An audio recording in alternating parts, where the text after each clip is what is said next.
All right, thank you very much, Commander Das. And namaste, assalamualaikum everyone, magandang araw. And so I am Professor Andrea Toledo of the National Police College, or the NPC of the Philippines. I teach the security forces of both the Armed Forces of the Philippines and the Philippine National Police. I teach the Coast Guards and also in the Philippines. I am a daughter of a Manobo sea warrior, and also later on I will be discussing about the mix of my descent of sea warriors from both sides of my family prior to becoming fellow of the Maritime Research Centre. And of course, my background is also I am in counterterrorism. And so we have many publications that you can find online regarding both maritime security and counterterrorism and countering the terrorism financing. And so for today, to the guardians of the Indian Ocean, stewards of the Indo-Pacific. So for the protectors of the world's most ancient highways, our seas, I would like to greet everyone with reverence. I come from the Philippines, where the ocean is not just a backdrop. For in the Philippines, it is a bloodline, a memory, and of course, it's also a warning. So let us begin not just with statistics. I would like to begin this particular discussion with a story. And why do I like to focus on stories? Because it is stories that, unlike warships, stories actually get to slip past defenses. And so this is something that I would like to be able to convey, that we be able to accumulate as many stories from sea warriors that we can effectively communicate even as we are in the maritime security sector, we will be able to tap into the sea warriors as a multiplier, a force multiplier for our endeavor. And so I would like to request Jay to please feature my presentation. So for this afternoon, my discussion will be about citizenship and the underwater domain awareness. And for this, I would like to emphasize that this is crowning the sea once more. And here, I would like to begin with the story of the Bajau Laut. I'm sure that for everyone here, we are familiar with the sea nomads, right? The sea gypsies. But uh, as for me, I would like to call our people the sea people more than the sea gypsies or the sea nomads. The Bajau Laut, I would like us to be called the sea people. And so we are a nation that lives on water, not on paper. So I know that is a contradiction because the concept of nations is actually a very modern concept, right? Like most of us born in the last like 40 or 50 years, we don't realize that the concept of nation is something that is abstract, and it was invented not more than just like 100 years ago. But long ago, the Bajau Laut, the sea people of the Coral Triangle, were commanded by our beloved Datu, to set sail in search of a missing princess.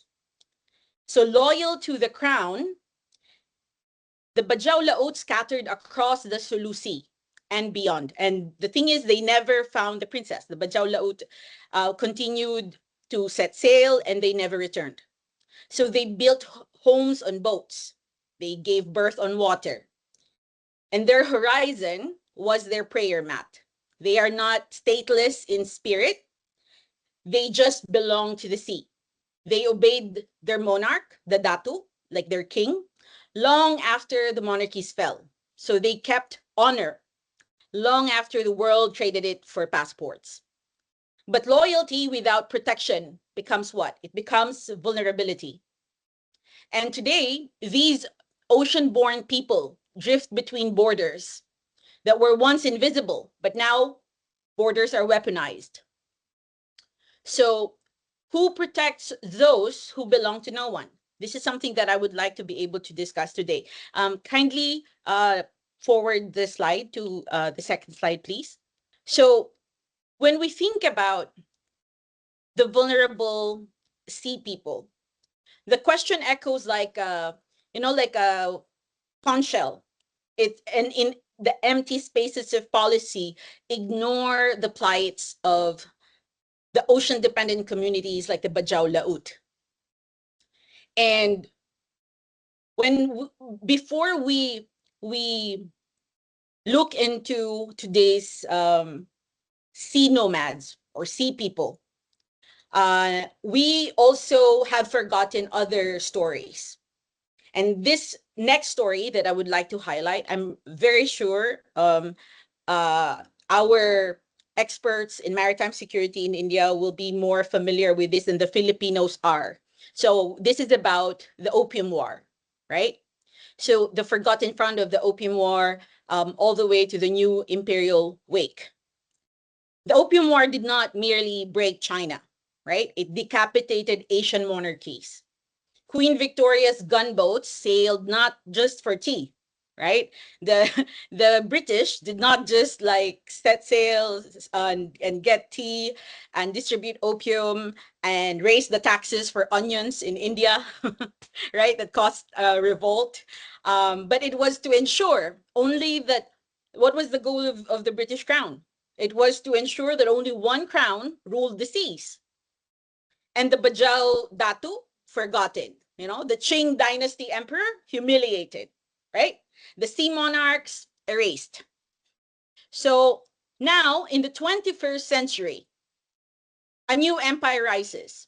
It's not under a Union Jack, but something that is a red flag. And that is the CCP PLA, which pushes across the West Philippine Sea, even harassing the Bajau houseboats, treating them like not as human beings, but as like driftwood, right? Interfering with their steel ambitions.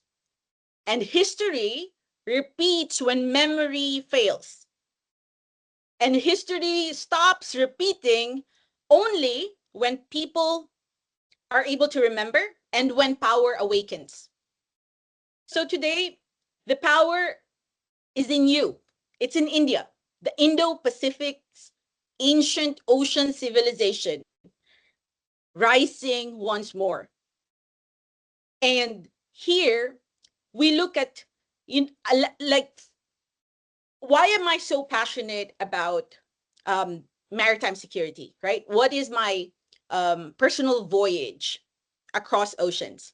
So first, okay, can we move to the next slide, please? Can Jay, may we transfer to the third or the next slide? Yeah, thank you. So when we look at the sea peoples being invisible, being unseen, the Bajau Laut here, you can just see portion of a documentary that we had. It's just a simple documentary that we had about the Bajau Laut, but basically here it highlights their story wherein they get discriminated in places like Indonesia and Malaysia and the Philippines because they are stateless. They are discriminated against because they are perceived as a nuisance, as beggars. They get exploited for human trafficking. But here, when they speak of and they stand in their own power and they talk about why they are begging. One of the Bajau Laut here that we were able to interview, he says, we do not steal from people. We are begging because when we are out at sea, we get robbed and our boats get sunk by the CCP PLA boats. So we have no choice but like basically just beg in the streets. And the sea nomads, for the longest time, will never want to stay on land. Like by sunset, they have to be back at sea. But since the COVID pandemic happened, majority they need to.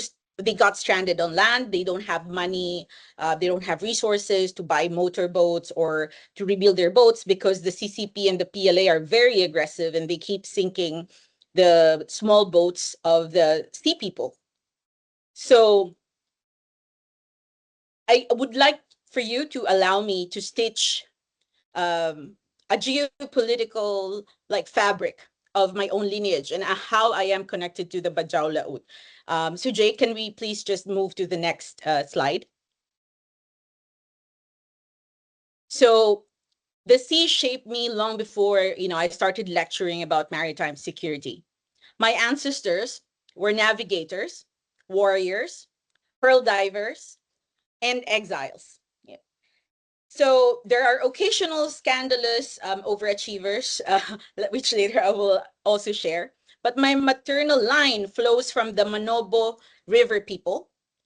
The Manobos are known as very fierce warriors, and the Bajau Laut, a more peaceful nomadic sea tribe that also traversed the Philippines and not just the Coral Triangle, but some of the Bajau Laut actually reach Micronesia and places as far as Hawaii. But before that, Viking great-great-grandfather shipwrecked in the North Atlantic. So that was, and this Viking great-great-grandfather was rescued by our Polynesian ancestors. With better paddles, better hospitality, and arguably like better taste. From that improbable alliance, like came the Polynesian Viking great-grandfather Andres from our family. And I was actually named after this Viking Polynesian great-grandfather of mine.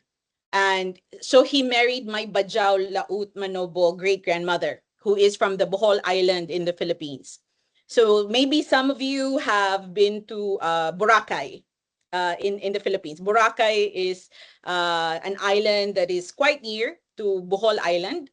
And from the North Atlantic to Micronesia to Mindanao, basically my DNA is practically an entire naval exercise.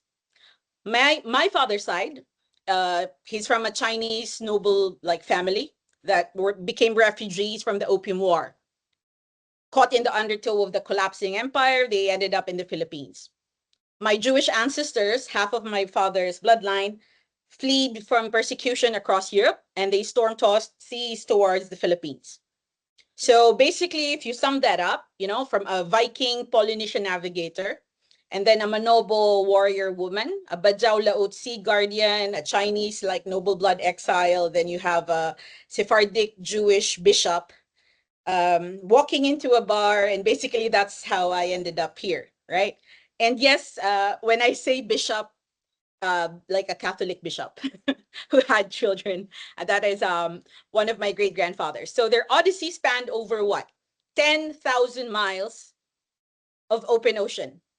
So Viking expansion alone stretched from the North Atlantic to North Africa, from the Baltic to the Middle East. Then resilience mixed it with the ecological wisdom of the Bajau Manobo fisher folk in the Coral Triangle, creating a lineage that trained our people to read tides, winds, and basically human danger out at sea. So humor aside, every branch of my bloodline, both from my mother's side and my father's side, survived because they understood one truth. And that is that the sea rewards the prepared and it devours the forgotten. So when we look at the modern vulnerabilities of today's ocean-dependent communities, like the Bajau Laut, the Sama, the riverine tribes, like the Manobos, we face layered threats, right? First is lacking identification cards.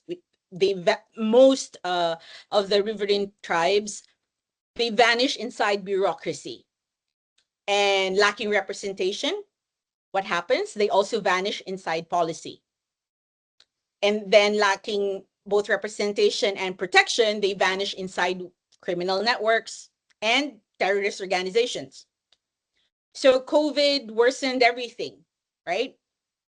The CCP, the Chinese Communist Party, which earlier, just very briefly, I was able to share about the harassment, and I'm very sure all of you are aware of it, pushing them off to the traditional grounds of human trafficking syndicates swooping in. We have online sexual exploitation of children that take advantage of the sea nomads. And the Bajau children, they beg not only in the streets of Manila, but even in Visayas and Mindanao, they are already being exploited by human trafficking syndicates. The women are being trafficked. Men are exploited by illegal fleets. So if our radars cannot detect a crying child, what are they truly for?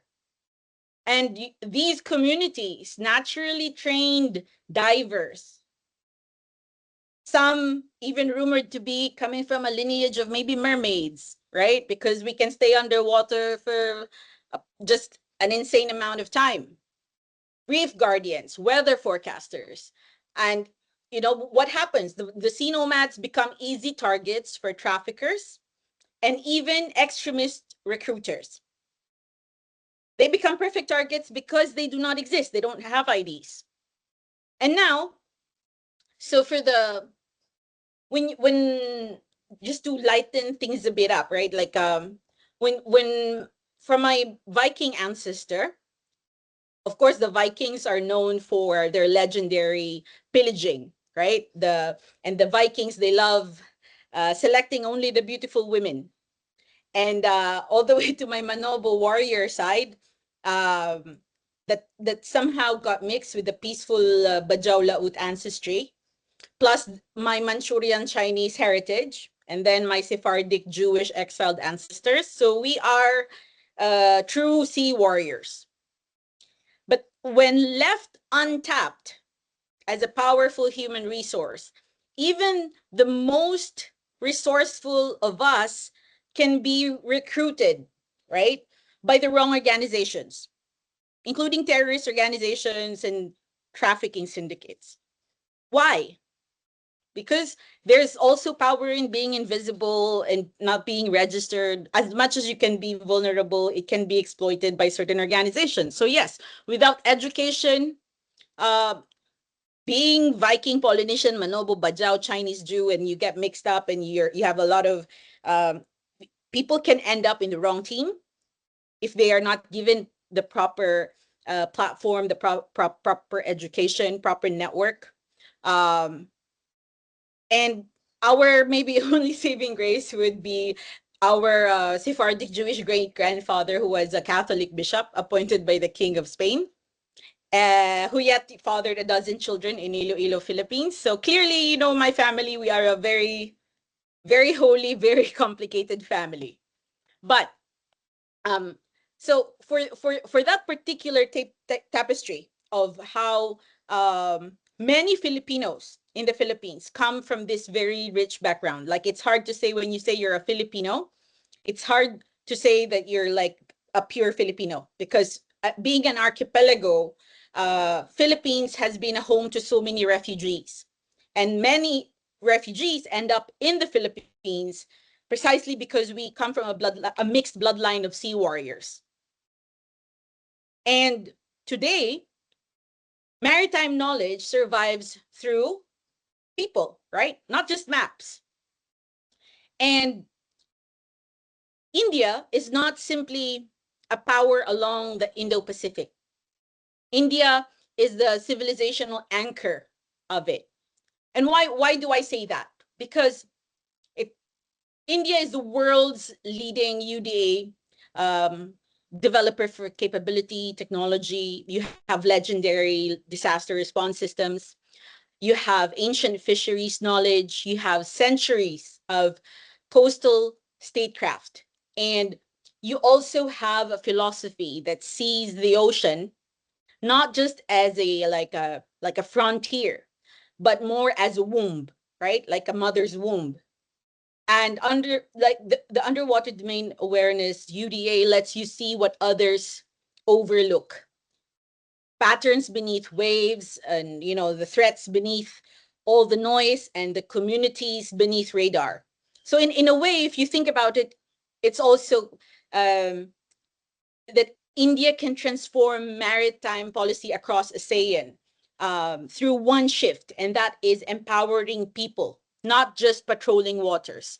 And when I talk about the role of India in maritime policy, for those of you who are spiritual, it's also when you say UDA or underwater domain awareness, it's like what cannot be seen It's like, what is the essence of a human being? It's not really what is seen, but it's the soul of the human being, right? Like even the essence of the ocean, it's not what we see like on the surface. It's what's underneath. So, and India is really it in Indo-Pacific, you embody spirituality, and from on the material realms, as within so without, as below so above, you also have this particular spiritual outlook philosophy of India translates to how you're able to effectively create the best of the best technologies for UDA. And so it's not just like the pilgrimage or the prayers that foreigners like from the ASEAN can be able to appreciate in India, but we look forward to, of course, being able to bring all these technologies, capabilities, and knowledge of UDA that you lead in, and for us to be able to bring that and share that with ASEAN, with the Philippines, with the Sea people. And for this, Jay, kindly move to the next slide. The citizenship program that we would like to highlight is it's a digital crown for the stateless. So for this particular project, India is uniquely positioned to lead and to be the leader of a just maritime order requires a nation like India that is not just very good with technology, but you have the philosophy of spirituality at your core. And so in essence, you're able to develop technologies that are far better, far superior than Western technology, because you are able to adapt it to tropical waters. You're able to test it in such a manner that it's cost effective and will be able to help the ASEAN. And so here, the role of India's civilizational like ocean power, not just like maritime power, but when you think of what can India do in terms of bringing back sovereignty and power to the unseen, the unrecognized, the stateless people. Here we would like to introduce citizenship. Here this proposal is born from the like ancestral memory and like the strategic necessity of having a digital identity for ocean dependent communities. That a digital identity that is not tied to land, but tied to dignity, right? To dignity, to spirituality. But it is powered by blockchain, anchored in biometrics, recognized across ASEAN. Like this is the vision, right? Integrated into the UDA networks. So this is not nationality. This is recognition, a crown for the seaborn. And this is, for us, this is what we envision for citizenship. So we would, our dream is to have the Bajau Laut routes gain legal protection. We dream that the fisher folk will get UDA-linked disaster alerts in the ASEAN, and also for the children to receive identity even without land documents. For citizenship, we also dream that communities, ocean-dependent communities, will become partners and not just casualties. Let us not drag our sea gypsies, our sea nomads, our sea people onto land. Let us not force them to become like us.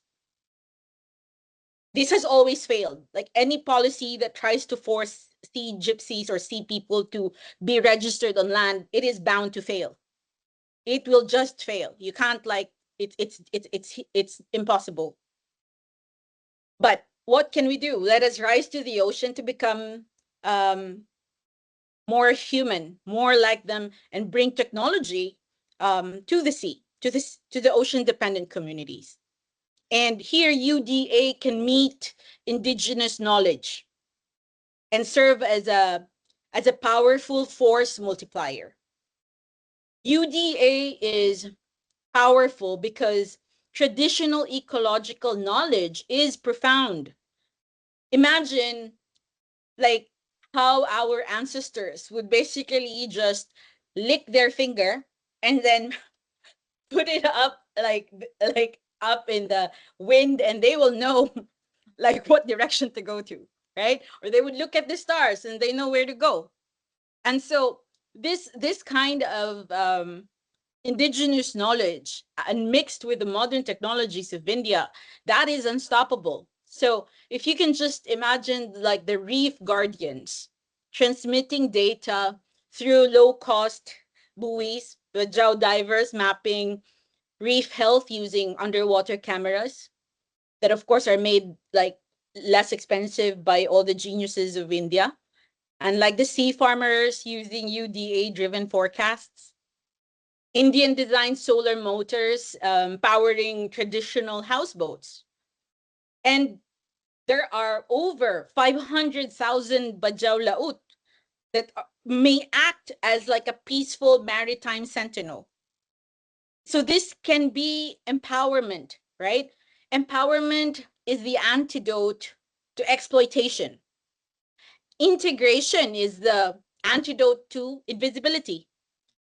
And so for the practical path forward, when we look at the early warning, UDA being added to the community intelligence, that we can gather for cyclones and rogue waves, or having like illegal fishing and CCP aggression monitoring. We can use acoustic sensors and Bajau Laut reports.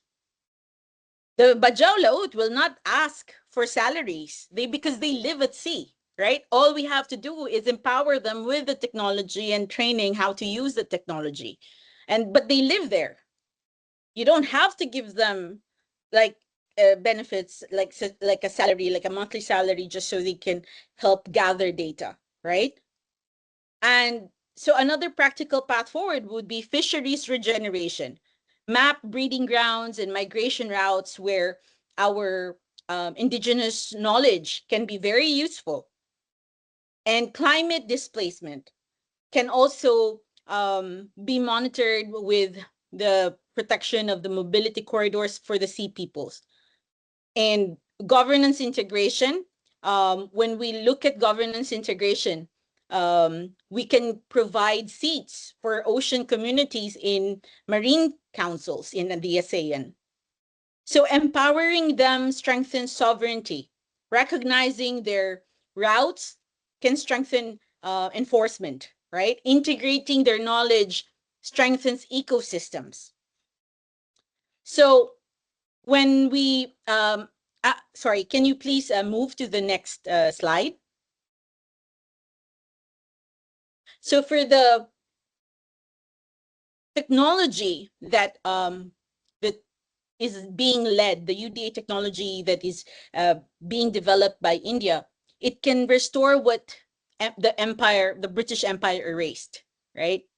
From the, when you look at the Vedas, the ocean is creation itself. In the Quran, the sea is a sign for minds that reflect, right? In the Philippines, the sea does not separate us. The sea connects us. That is, being an archipelago, that's how we see the sea, right? So I ask you, being the brilliant guardians of the Indo-Pacific, shall we leave the sea peoples drifting in history like a, like a blind spot, or shall we crown the sea once more with dignity, with technology, with alliance, with memory? Because empires once erased kingdoms, but together we can raise a new kind of kingdom, not of land, not of conquest, but of stewardship. a kingdom made not of walls, but of waves, right? Like the ocean remembers those who defend it. The ocean remembers those who belong to it. And so my prayer is for us to be able to help the sea people remember their dignity and to empower them with sovereignty. Because when we empower them, they help us as well. Jai Hind, mabuhay tayong lahat. And I hope that you can help us achieve the dream, the mission of citizenship. So thank you very much, Commander Das, for also inviting me and Professor Mimi to share our research as fellows of MRC, and also that I hope we will have more questions, Q&A, and exchange of ideas to further develop the citizenship concept. Thank you.